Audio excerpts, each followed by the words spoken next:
Ya, itu tanggal 29 Maret. Jadi saya pengurus Komisaris Wilayah Al-Herat dan pengurus Komisaris Daerah Al-Herat itu sudah ke Polda untuk melaporkan ujaran kebencian dari Fuad Pleret ke Habib Idrus bin Salim Al-Jufri, pendiri Al-Herat. Nah, dan itu diterima oleh pihak kepolisian dengan apa itu semua. Oke.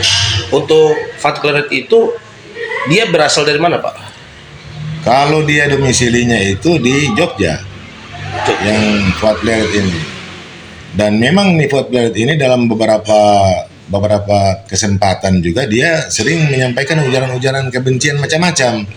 Nah, nanti hari ini dia menyampaikan ujaran kebencian itu untuk Habib Sagaf, dan itu tidak diterima oleh Abnul Herat karena Abnul Herat ini ada di satu Indonesia.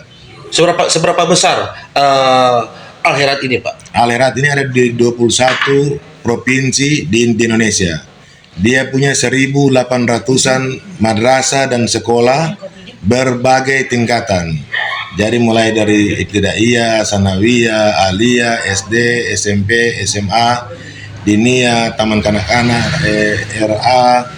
Kemudian dia juga punya universitas. Nah, dia punya Abnul Herat itu jutaan yang simpatisan. Maksudnya kalau Abnul Herat ini kan kayak rupa di NU itu warga Nahdien, Al-Herat itu punya Abnul Herat itu jutaan orang. Oke. Pak, kembali saya bertanya terkait dengan diduga si pelaku melakukan pencemaran nama baik. Kira-kira tanggal berapa beliau melakukan hal itu, Pak?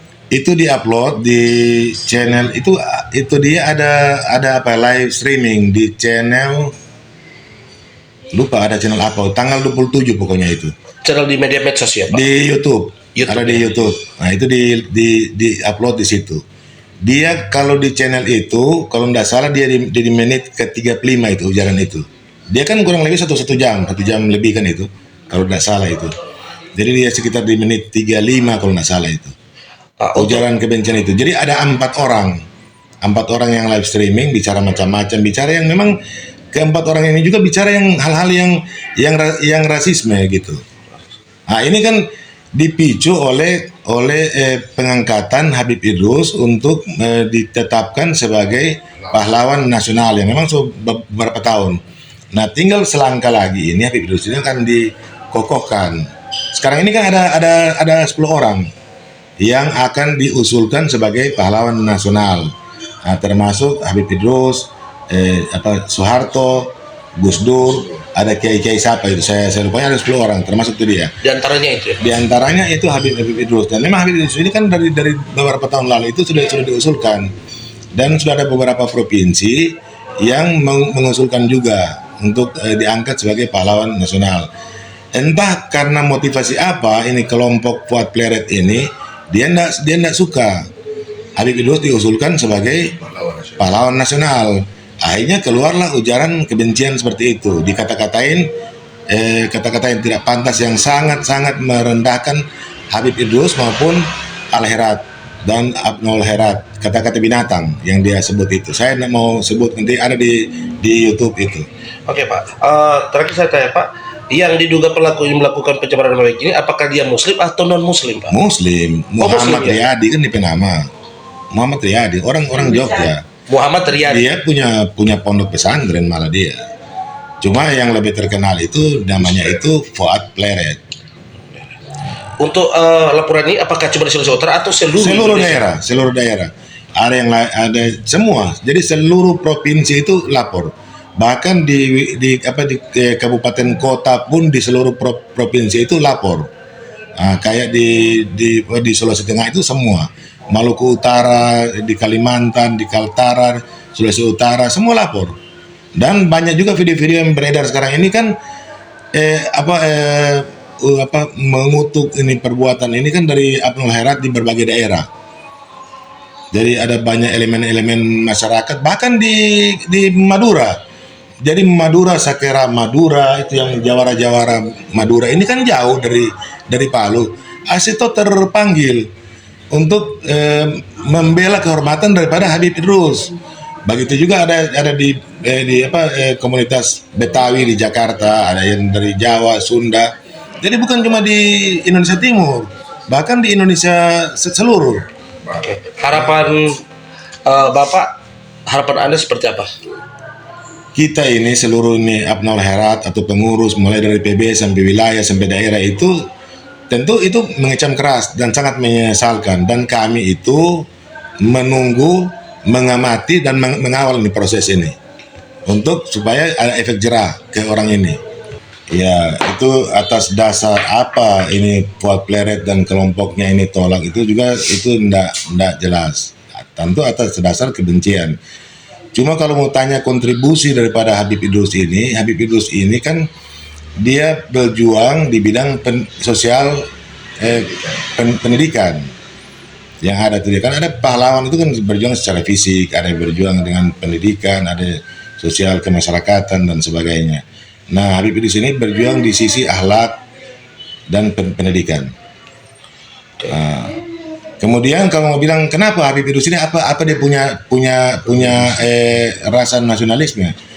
Di zaman pergolakan tahun-tahun 40-an itu kan banyak pemberontakan, ada zaman 40-an, 50-an, ada PRRI, ada RMS, ada DITI, ada Parmesta, macam-macam kan pemberontakan. Tidak ada satupun yang Habib Idrus ikut di situ.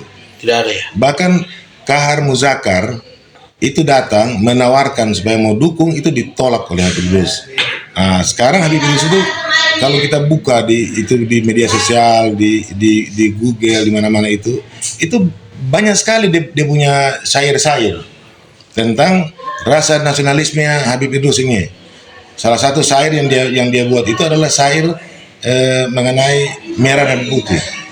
Bagaimana dia punya rasa nasionalis, dia punya ekspresi kecintaan terhadap negara Indonesia ini.